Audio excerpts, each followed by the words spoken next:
But yeah, this is all about advocating for video game collections in your public library or accessing what's already there. And what is everyone's opinions on libraries currently? Like, when you think of a library, what comes to mind, basically? Like, are you thinking just books, or are you thinking like just a quiet place to be? Like, what are your guys' opinions on libraries so far? They have free internet access. You're right, they do. That's a very good point. They have free internet access. Yes, they do. It definitely would be. Thank you for your input. By the way, how many people have a library card here? Wait, Claire, that's later in the panel. I was just curious. Later. Okay. That is later in the panel. I'm sorry, Claire. Well, somebody never consulted. I'm sorry. So anyway, who am I? I'm a librarian. I've been waiting to use that gift for like weeks now. I love it so much. I love The Mummy. It's a great movie. But I am a librarian. Well, technically, I'm a paraprofessional librarian, meaning I don't have ALA certification. I still do the same things a librarian does, but actually I'm also currently working towards that certification. I'm also a graduate student at Drexel University, and my next quarter just begins next week, so I'm really glad MAGFest came before that. So yeah, what is the purpose of a library is what I kind of wanted to segue into. A library's main purpose is to serve and transform the community and to kind of cross boundaries in that community and help build and grow it. And that means defining information needs and having a mission and a purpose to that library. Originally, libraries their main purpose were for the dissemination of information. So it was having those books that people could access. But that certainly changed over time because libraries are very much evolving on the basis of what a community needs. And now it's more information literacy, community health, things like that. In the library I work at, which you're not going to see just because I don't like people knowing where I work, it's just a personal thing. It's also not close. It's also not close. It's like 2.5 hours away, so yeah. I'm assuming, yeah. It is a public library. So it's a public library that anyone would be able to access, especially if they lived in the community. It's a rural library. Our mission is all about teaching about information literacy and for crossing community boundaries because it is very much, as diverse as our community is, people do kind of segregate themselves in that community. It's rural Virginia, so there are definite kind of racial lines. So we do a lot of courses on diversity and trying to bring everyone together. Yes, that's why. Yeah, the cops are right next door to the thing. So. I have a lot of stories about this library. Yeah, there's a lot of situations at this place. The cops who are 2 minutes away on foot and never come. Yeah. So I thought maybe it would be nice if we looked at some mission statements of other libraries that are actually up in Northern Virginia here. That would be easier for you to access if you live in Northern Virginia. Actually, who is close by to the National Harbor? Okay, so you guys are close by. Who was the farthest here? Like, where did everyone else come from? What? North Carolina. North Carolina? Oh, yeah. Okay, well, so... Oh, wow, Mississippi. Okay, yeah. Yeah, so that is far away. You win. Good job getting here. Yeah. So Loudoun County is in Northern Virginia here. Their mission statement is the community's information center provides free and equal access to a full variety of library resources and innovative technologies to enhance the quality of life and meet the information, educational, and cultural interests of the community. And then here's something like, this is Central Rappahannock. This is technically in Fredericksburg. So they have their strategic plan, which is all about, adding more information to their library and adding, different ways of learning. So like there are some libraries that are adding virtual reality headsets to their collections for people to use. If you go to, not Rappahannock, it might be Roanoke, I believe. I think it's the Roanoke Public Libraries. They have the first ever artificial intelligence robot that is designed for libraries to get kids interested in STEM technology. Like, it's really cool. I went to a library conference and I got to meet the robot's name is Pepper, and it's adorable, and it's amazing how dexterous they made the hands of it too, so that way it can wave and like move along with kids. It does little dances and stuff, but it's really cool. So it's interesting to see that libraries are evolving more and more to include different technologies. Yeah, when I was in New York, when I was a kid, I remember they started bringing in more things for different learning techniques and everything to help kids better understand. So they were slow, like my library, they were adding more visual aids and everything to everything. So they would have like more stuff on that's when they started adding more digital stuff. They did the audio stuff started to come in a lot, like during that time too. Yeah, the digital libraries are definitely becoming a huge thing for public libraries, having those digital ebooks, audiobooks, magazines, comics, manga, anything, you name it. I think, Overdrive even has a digital gaming collection that libraries can subscribe to. Yeah. That's actually a new thing that's coming out for them as well. All right, and here is another library to look at, Fairfax County. So their mission is also we build community and promote literacies through programming, community spaces, technologies, and collections of educational and recreational resources. We are anchored by the following values which guide us in our vision and the fulfillment of our mission: collaborative, community-focused, service-oriented, learning-focused, innovative, adaptable, and positive. How many different words? I know. Fairfax County Public Libraries is the essential resource to inform, engage, and inspire our community. So public libraries are definitely community-oriented, which originally they really weren't, but they've definitely evolved over time to become that. So here is where the question of do you have a library card comes into play. Who has a library card? Who frequents their library? Who uses their library's digital collection? Digital collection. Yeah. Okay. Who uses their library's public meeting spaces? You guys are like on the point for this, and you too. Like, oh my goodness. I know. She's like, oh, I'm expecting nobody to know anything. Nobody's gonna have a card. I'm gonna lecture them to get a card. I know. Every one of my friends, I feel like I've asked, except for you, Claire. You have 3 library cards. I have friends who I'm like, do you guys have your library cards? And they're like, no. And I'm like, why aren't you using this resource available to you? Use your tax dollars. And and I'm just like, hey, you get it. Yeah, I'm like Oprah with the library cards. I'm like, you get a library card and you get one. So I have like 3 or 4 different library cards, guys. So yeah, using your library card is very important to accessing everything in your community that is available to you, because they'll usually even have more information about your local community as well. They'll have local newspapers. They'll be able to access, government buildings, things like that. By the way, this is one of our other panelists over here. She just came in. She was one of the ones who was also locked out of their room. Yeah, they know about that. Yeah. Oh, thank God. Sorry. You're welcome. I'll have to relive the story.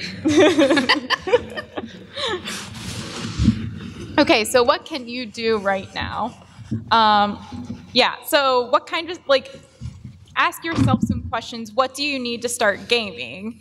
And what kind of space do you need for gaming? How many people are in the group? Do you need Wi-Fi? Casual or competitive? And do you need campaign materials? Most of these things can be accessed at your local library. And some collections, depending, even have consoles you can rent out, or, as I said earlier, video games. Like the library I work at, we actually have a video game collection. It used to be circulated more frequently than it does now. Most people don't access it right now just because they don't know it's there. And the people who used it moved out of the community. But when people do learn that we have that, they're very excited. They start checking out materials. It's pretty nice. That's one thing to look at. Libraries typically will have study rooms and meeting rooms that you can rent out. And depending, how many people are you going to need? Are you doing a typical D&D Pathfinder campaign, or are you playing on a console, we'll be like, okay, well, maybe we need a meeting room that's a bigger space that you can access and rent a projector for you to be able to hook your console up to. Or if you're just doing something simple, just renting out a study room. Because most people think that libraries are some place that necessitates quiet. And that is true for certain spaces in the library. But when it comes to accessing a studying room or meeting room, typically, noise is allowed. So it's very easy to get a group in there and to be able to talk and have fun with everyone. In my personal library that I work at, we actually have a mutually shared space policy, meaning that groups can get together and interact with each other, meaning the space is not necessarily entirely quiet. Not everyone's happy with that. Typically the adults, it's mostly the teenagers who come in and gather in groups and are talking. And usually for the most part, they respect other people's. But then you get the hooligans. Then you get the hooligans. And then you call the cops next door. Yeah. That's the job of a librarian, everybody. That is not the job of a librarian, Claire. We all know that. But do we? There are 2 people without a library card. No, true. But typically, for the most part, people respect that, and people respect that other people are allowed to get together in the community as well. And what's great about libraries is because they're spaces that are providing information needs, they usually have Wi-Fi, free Wi-Fi that people can access. And that's pretty important, especially in today's economy. Not everyone's going to have access to internet in their personal home. A lot of the people I know who frequent my library don't have internet in their home. So they come to the library to use that internet, and the kids even come in and hook up their consoles, bring their consoles with them so they can access that internet. I have one kid who comes in every Saturday. It's adorable. He brings his laptop and he plays Minecraft. And that's something you can easily do on your own in the library. You don't even, you just have headphones. You don't even need anyone else there. You can just go ahead and sit and play your games, and you're not bothering anyone. And depending on casual or competitive, then yes, if you're having a competitive tournament in your library, you're definitely going to want to rent a meeting space, and the library is going to definitely allow that. The only thing you need is your library card typically. And it's even better if you have a professional organization running it as well. They can even advertise it for you on their library website and on their bulletin board as well. We also have a Pokemon, an official Pokemon League that comes meet at our library. Of all things, it's a lot of fun to see. And also, do you need materials for your gaming? Well, typically libraries will have in their collection materials for gaming. So they'll even have books on D&D campaigns. They'll have Pathfinder campaigns. They'll be how to run tabletop games, how to, even materials on creating your own video games and things like that.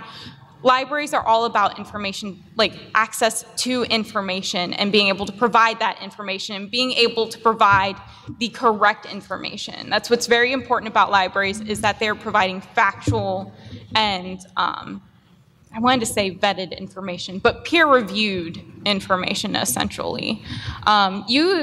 People think that libraries aren't useful because, you have Google, people can look everything up on their own, but librarians are useful in that we can find the correct information faster for everyone involved. You never know if you're going to be finding the correct information. Meanwhile, libraries have access to subscribed encyclopedias, peer-reviewed books. It's just... So make somebody else do the work, in other words. Yeah, make someone else do the work. That's what librarians are there for, Talk is to to do the research and for use you. them. Yeah. Is anyone in college, by the way? Okay. Have you guys ever gone to your librarians for research projects? Yeah, they're useful, aren't they? They're really great. They will do all the research for you, and then you just have all the materials in front of you that you can read and review. It's great. All right, and ask your friendly neighborhood librarian about video games. Because like we said earlier, the library isn't just for books. You could very well, in your public library, have video games you can check out right now. all you have to do is ask and see. The worst thing they can do is say no. And if they say no, well then, what's the next step? All right, so what can you do if you find the materials in your library lacking? Well, here are some more questions to ask yourself and things that the library needs. So libraries really do rely on a mix of quantitative and qualitative data. So while we listen to what patrons say and what they ask, we also need to see how are our circulation rates, what are people checking out, what are people using the library for. And it's all important to developing that mission statement like we talked earlier about, because the mission statement that a library provides is the direction that they'll take their library in accessing materials and building their collection. Libraries are always building their collection. That never stops. They're always getting new books, they're always getting new DVDs, they're always getting new games and building their collection. That also means they're weeding their collections. They're taking out materials that haven't been used in a long time.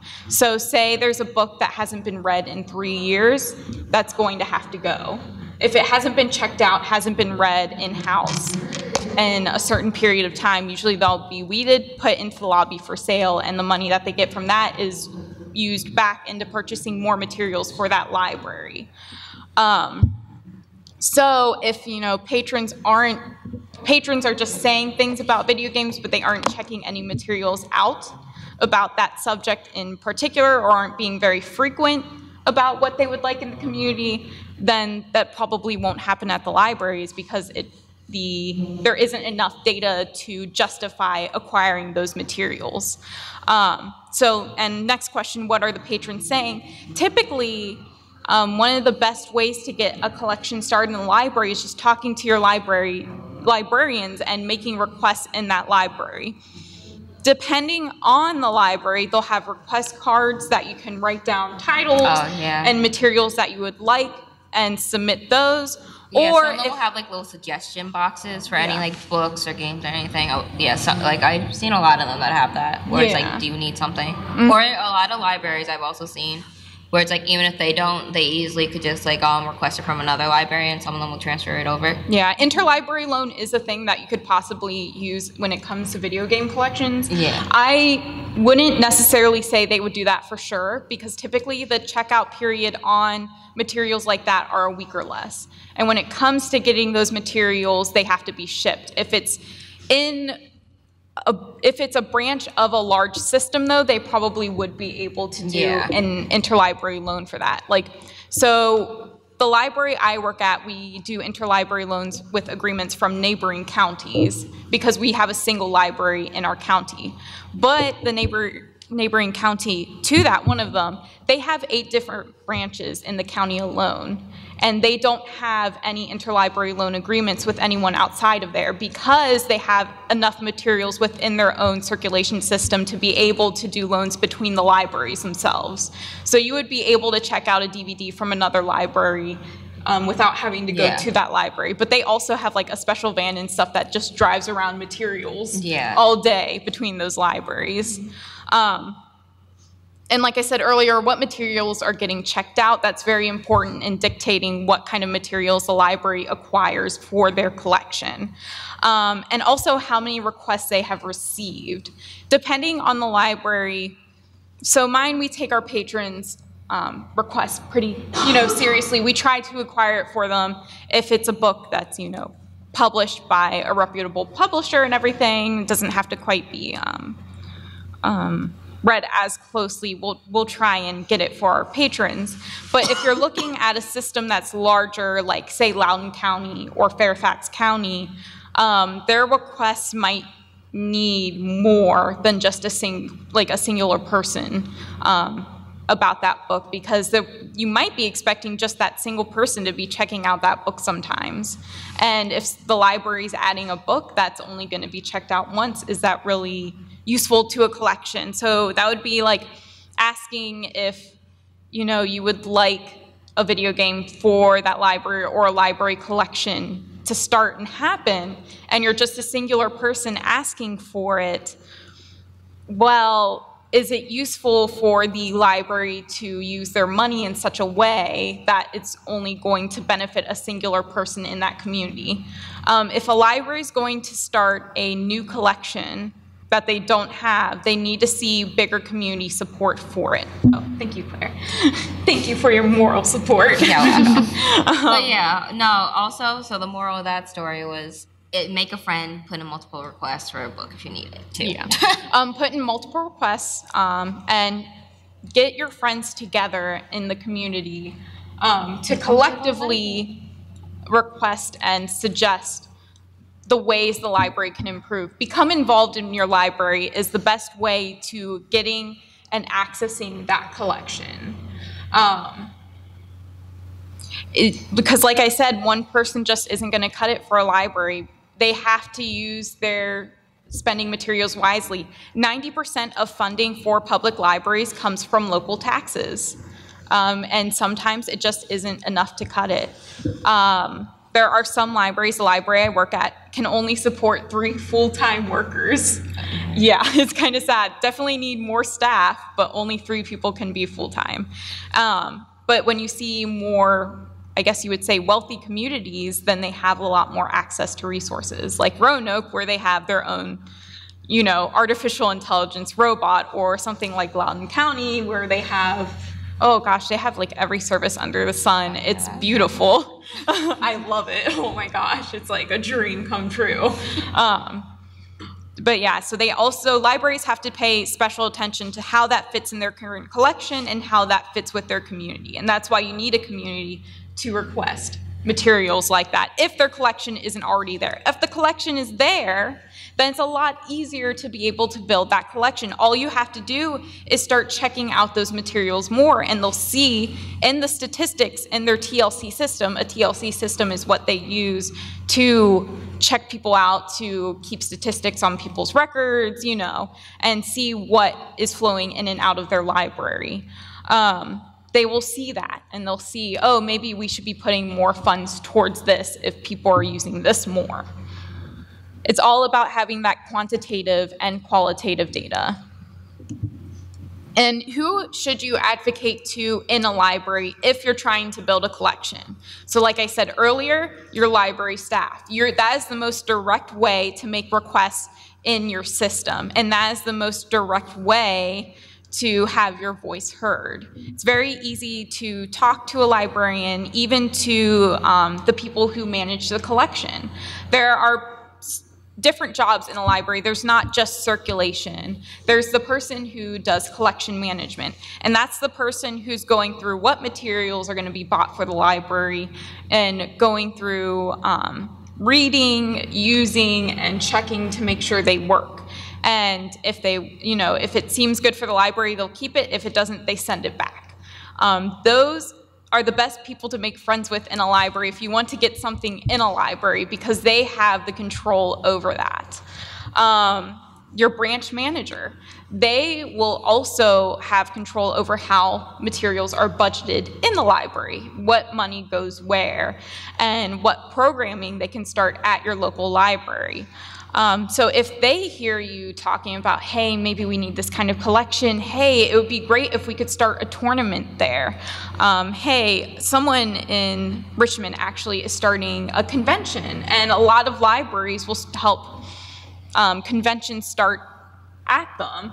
I can't remember who it is. It's supposed to be summer of 2019. They're like, Richmond's first anime convention is happening at the Richmond Public Library. Like, yeah. Oh, I think I know what you're talking about. I think, yeah. You should know what I'm talking about. I don't live in Richmond anymore. Don't you bring me into this. I know, it's sad. So that's something that's happening, and that's happening because they were able to organize it with the branch manager and with the public system there. The next person you can advocate to, or next people you could advocate to, is the Board of Trustees. They are also responsible for dictating funds for libraries and how much they get in a year. So where you have your manager who is taking that lump of some money that they're given and splitting it amongst in the inner workings of the library. You have the board of trustees giving them that lump sum, and also building policies for the library. Any new policies are usually debated in a board of trustees before they are enacted in the library itself. So something like I was talking earlier about the mutually shared space policy, that was debated amongst the board of trustees and then enacted in our library. That's actually something that happened very recently and has been the hardest thing for people to get used to. And it does take a long time for people to get used to even the idea of something. So if you get a part of that community of trustees and everything, they are going to be most likely to listen and advocate for expanding video game collections, gaming collections in your library. They are the best people to advocate to as well.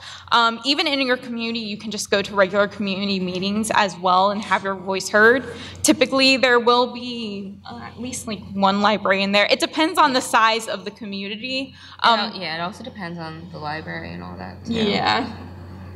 So like, the smaller a community is, the easier it is for everyone to know each other, and easier it is for people to attend community meetings and things like that. A larger library, you may not exactly see them at a community meeting, but if you can at least get the idea out there and have people hear what you're saying, then someone will eventually hear it. And it's also the best way to get your community together in larger numbers to support these collections as well, and advocating for these collections to be used. The other person that you can go to, or the other people that you can go to, and most of the things on this list are groups of people at this point now, except for the library staff. And even that's a group of people. But your friends of the library are also good people to talk to.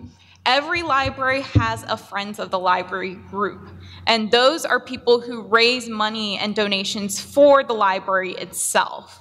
They are the people who are also, selling books from the library collection, from books that have been weeded, or materials that have been weeded from that collection.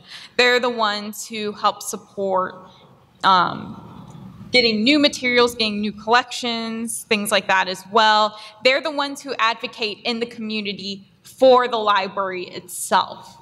And they're the people to also talk to as well. These are people who are just interested in volunteering with the library, being a part of the library, being active in the library, and their voice typically weighs more. I wouldn't like to say that some people's voice weighs more than others in a system that's like a public library, but it is. It's who makes interpersonal relations in a library. It's very important. The stronger interpersonal relationship you have in a library, the more people will hear you. And I hate to say that, but it's just how. Well, I mean, making connections is always important, so you could always use that to your advantage. Yeah. Which is pretty much what most of us is. Yeah. It's all about making connections and using it to your advantage, essentially. Well, pretty much. Yeah, that's how all of government works. That's how everything works. Yeah, it's important to remember that libraries are nonprofit as well, and they're working to break even every year. Yeah. They're lucky if they break even every year. If they have an excess of money, that is definitely just being put into purchasing more. If they think they're going to end up with excess monetary funds at the end of the year, they make a very large purchase of materials for that library before the end of the fiscal year. So that way they make sure they break even. Or some of them will actually have like a little community party or something like that to get other people involved as well, to get more attention towards it. Yeah. Yeah, because I know some of them will do that to get more. So if you know that they're gonna have quite a few funds, you can always suggest, hey, get some more video games in your library, and maybe they'll put them in with that extra money. Go splurge. Go splurge on some video games. Sounds great, right? Now, everyone here looks like an adult, I'm guessing. Is everyone an adult in here? Okay, in other words, who's under 18? Is anyone under 18? Oh, no, so we're free to curse. Okay, yay. No, that's not what that means.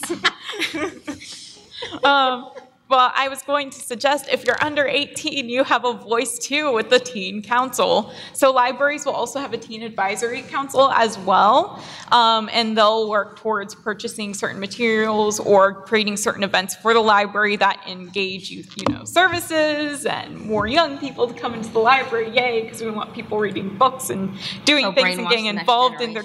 No! With knowledge.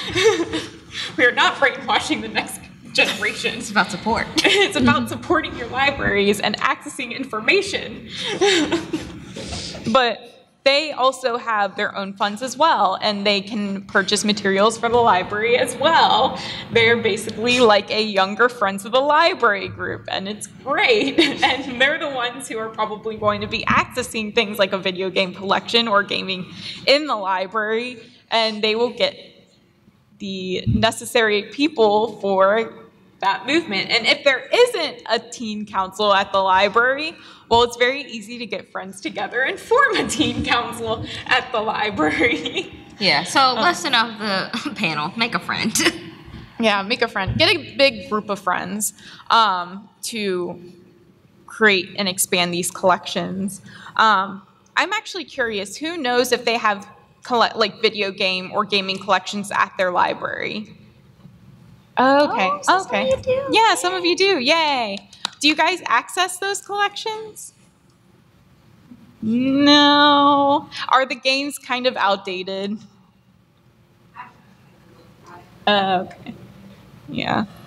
It's like it's been difficult as the console community has moved more towards digital collections instead of the physical copies, which is disappointing to see because, libraries, of course, function around being able to purchase and share that copy as what is within our legal rights to be able to purchase and share that copy. And it's useful because, it really saves a lot of money for people. Like I said, that free Wi-Fi saves a lot of money for people. They don't have to pay for internet in their own home often if they can just access it and get what they need to done through the library.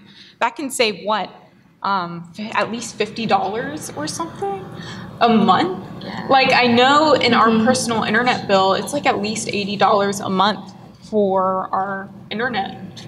In our internet package. It's quite a bit a month. Right. Yeah. Yeah. And that's not including for the initial purchase of a router. Yeah. Yeah, that's another thing too. So it saves a lot of money. And, if you think you're going to purchase a game, play it once or twice, and then never use it again, wouldn't it be better to just rent it from the library and not purchase it in the first place and save that money for yourself? And I guess you could always tell yourself, I'll just sell it back to GameStop or something for like $1. Or you can buy it and donate it to the library. Or you can buy it and donate it to the library. That's another way you can start a collection in your library. Donate all of your old video games.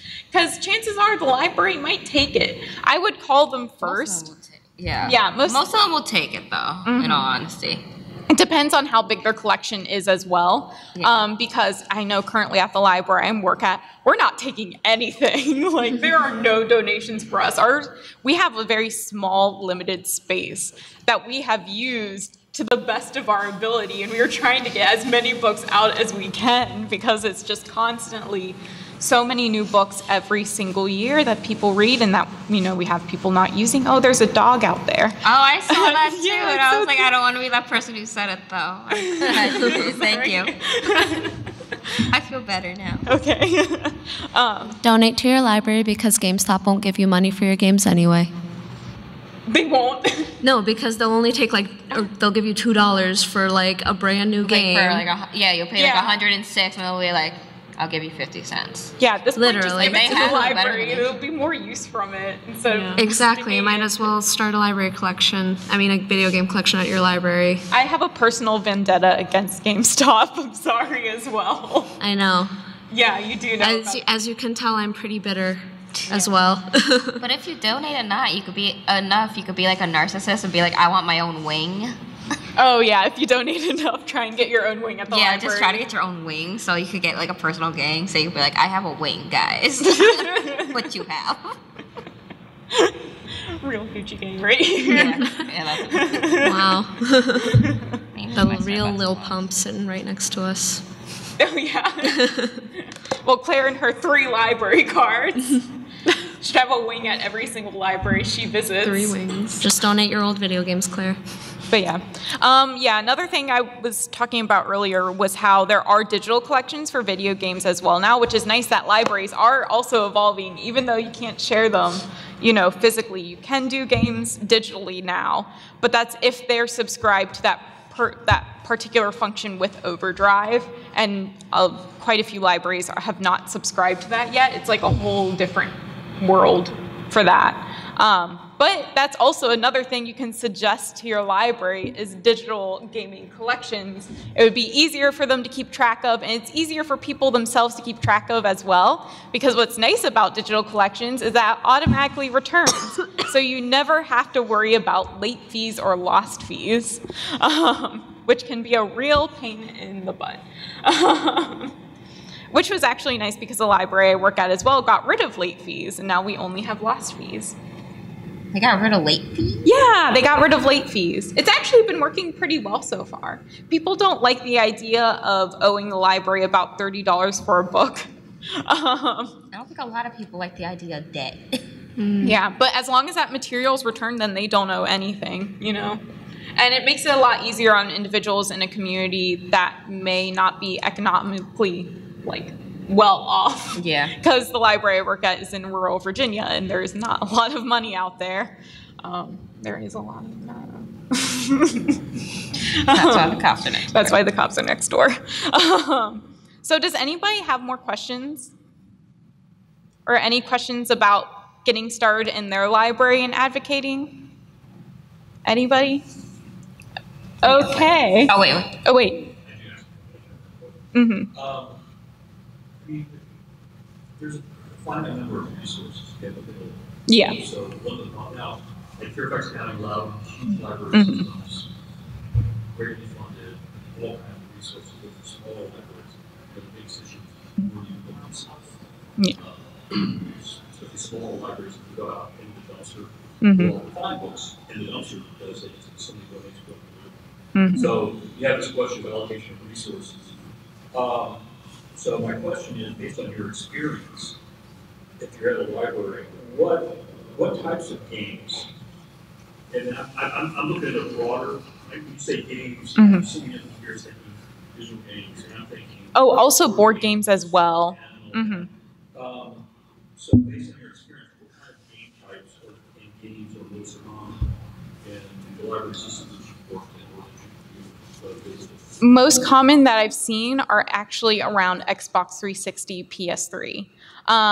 You would think you would be seeing the newer games out there, but you just don't. And it's because the people who are checking out these games are trying to save money, so they're relying on the older console systems and using those. The other thing you'll also see are a lot of card games and board games being checked out.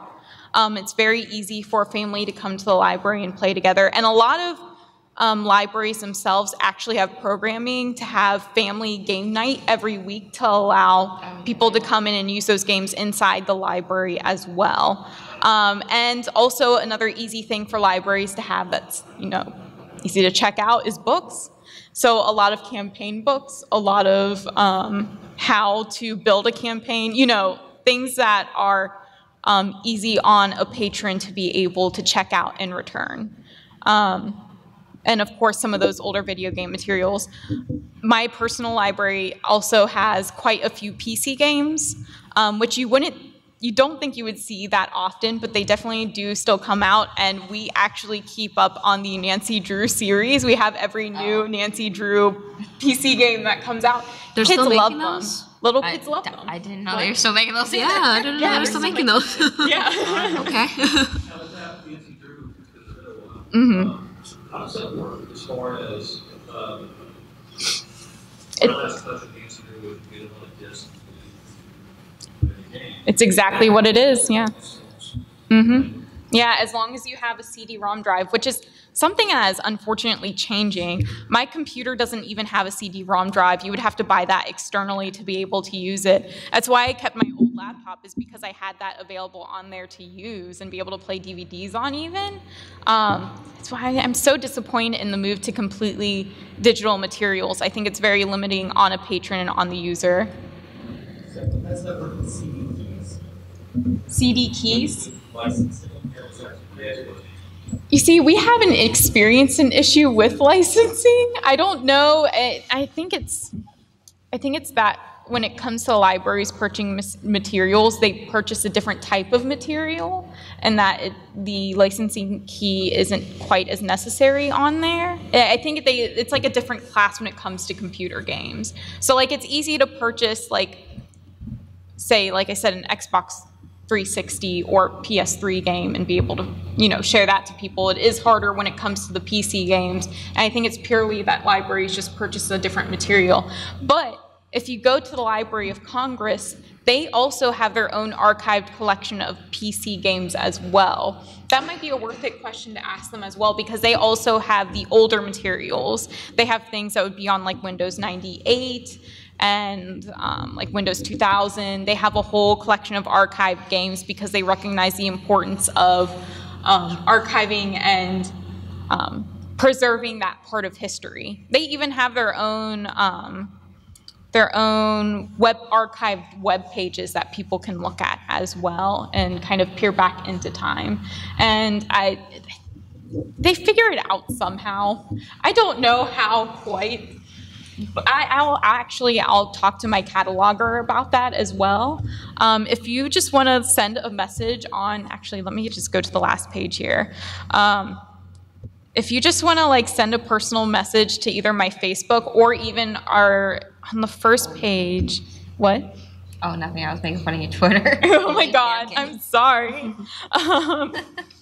So the group that sponsors this panel is called Reframe. We have a Facebook page on there as well. If you just send us a direct message, I'll get back to you on that. So that way, if you do try and access one of those materials and you find difficulty using it, maybe I could help you or get more information to you like that. Are there any other questions for you?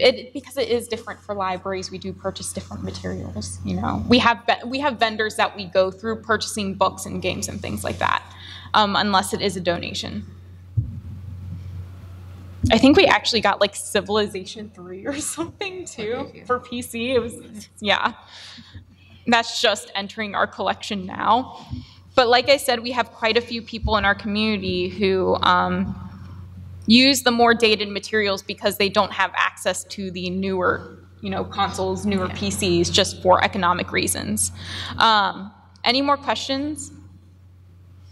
Does anybody want to hear some stories about my experiences in the library and with the hooligans we have been talking about this panel? Oh Lord, we're going to be here all day. The real question is that for smaller libraries, I'm a Fairfax County, great after-school program, etc. for kids, games, great draw, but smaller regional, smaller branches, you just don't want to deal with a bunch of kids in the library playing games and being disruptive. You see, it's a delicate balance. It's like I said earlier, that's why we have it's because of the teenagers and the school students who come to our library afterwards. We're a very small community where I work at. And when the school lets out, their bus lets out in front of the library, and they come into the library to do their schoolwork and to talk to their friends and everything, and we understand that. And it's a safe space for them to come to. In our community, there's only the public library and there's the recreation center across the way, and other than that, they're just out in the world there.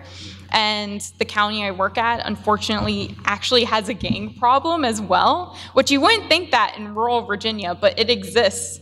And it's because I hate to say this, but there's nothing to do. And so it's very easy for people to be like, hey, what's really easy to do on some farmland? Let's cook some meth. There's a big there's a drug problem out there, which is unfortunate to see.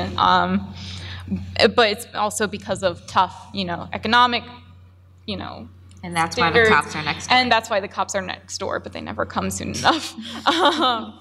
But, it's a safe space for them to come to, and that's why we created that mutual shared space policy so they could be there and be able to talk with their friends. It's a delicate balance. Just yesterday, I had to kick 2 groups of kids out of the library because they were being too loud, and even though I gave them a warning and gave them some time, they were still being too loud in the library and bothering other patrons. It's a shared, respected space, and I had to ask them to leave. Yeah, that was actually a funny story that I was telling you about last night. These group of kids, they're like, I asked them to leave, and they were like, oh, it was just these 2. And I was like, well, I can't tell from the front. You guys are in a group. The whole group has to go. And he's like, can't you look on the cameras? You guys have like 50 cameras in here. And I'm like, inside, I'm like, I am not going onto our security cameras and looking at the feeds to be able to tell who was talking and when. Like, I'm sorry, it's going to be the whole group. So they leave, the kids, kind of upset. I mean, like, that's understandable. I have the mom come into the library later after her work day. I felt so bad for her. She was so nice, and she was like, my kids were telling me this, and I just want to know what happened. She was like, they were saying the cops were called, and I was like, well, if the cops were called, you're going to go because they're looking for you. And it was one of those moments where I just started laughing. So I was like, no, we didn't call the cops. And she was like, yeah, I didn't think so. But I had to get down to like what was going on. Like, you hear things from your kids at the end of the day and you're like, oh, what the heck happened? So yeah, kids say the darnest things. I felt so bad for that mom, but she was like, yeah, as she was leaving, if they give you any more problems, just kick them out. And I'm like, okay, that's what we'll do. But that's the kind of thing you just deal with in any public library. There's always going to be those few patrons that push the limits of what's allowed in a social public space like that. And as a library, we have certain expectations that we have to follow, and you just have to do what's needed to be done. But we really want to be inclusive and be available to those younger populations. Especially, we want them to be able to use our study rooms, and we want them to be able to use our meeting rooms as well, because they can be louder in there and they can have a fun time. And we've had those groups, they'll come in, they'll check out the meeting room, they'll check out the projector, they'll watch movies, they'll play video games. We had a whole group come in and play League of Legends one time, which was really bad for our Wi-Fi, but they made it work somehow. I don't know how, but they made it work. And, everything works well in the end. And I think we have to end now so that way the next panelist can come in and be able to set up. Any more questions, or are we all happy? By the way, we're also doing other panels too this whole week. Oh yeah, I forgot about that. I know you did. So we have one later today at 9 p.m. and it's called the Bard Among Us: The Importance of Music and Role-Playing Games. On Saturday we have 2 at 2:30. We have a beginner's guide to cosplay and makeup, which is run by the 3 of us plus some others. Please come. And then we also have, how many of you guys have seen Total Drama Island or Total Drama anything?